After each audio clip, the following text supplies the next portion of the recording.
Oggi faremo il tutorial del portachiavi con gli esagoni, la tecnica dell'esagono. Bisogna preparare le formine che formeranno il fiore.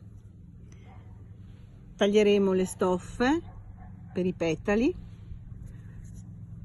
1 centimetro circa di più della sagoma. Serve un cordino, un nastrino, un anello e un pezzo di feltro.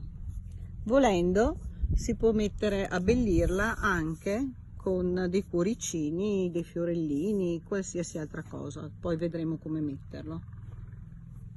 Allora, iniziamo prendendo la sagoma,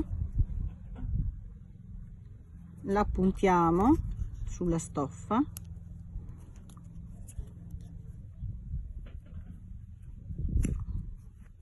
e fissiamo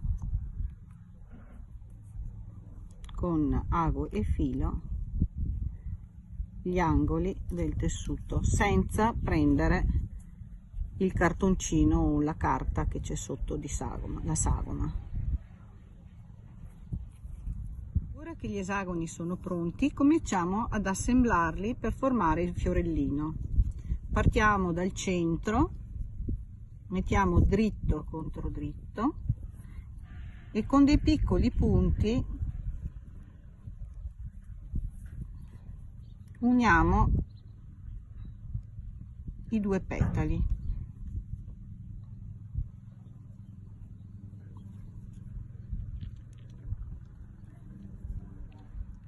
Una volta completato il fiore, togliamo le cartine degli esagoni,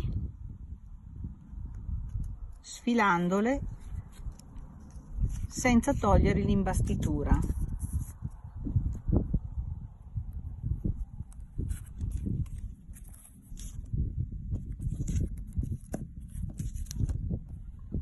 A questo punto posizioniamo il fiore sul panolenci,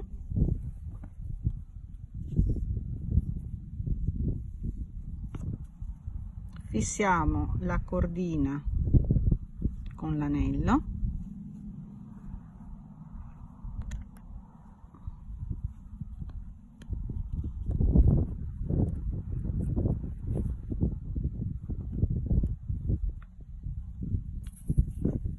fissiamo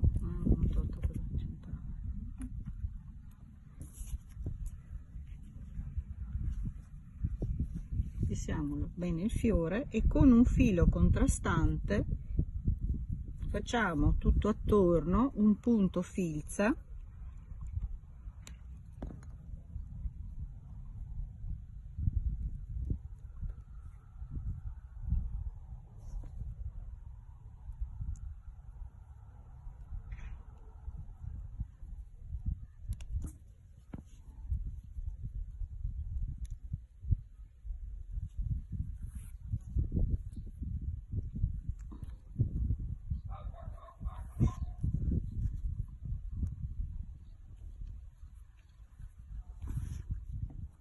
A questo punto abbiamo finito il punto filza.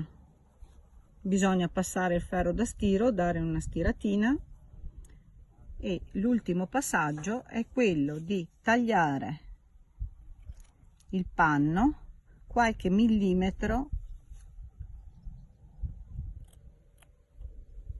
al di fuori del petalo.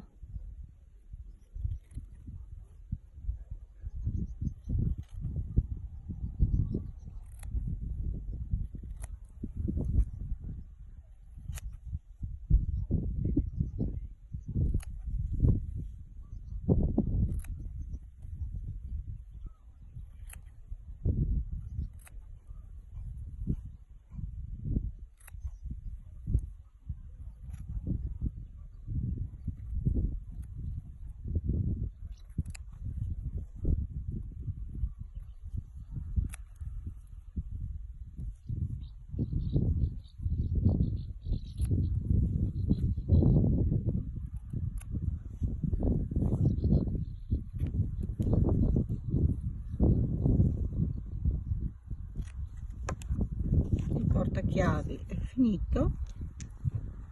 Volendo si può attaccare qualche cuoricino o qualcosa di carino, ed il portachiavi è finito.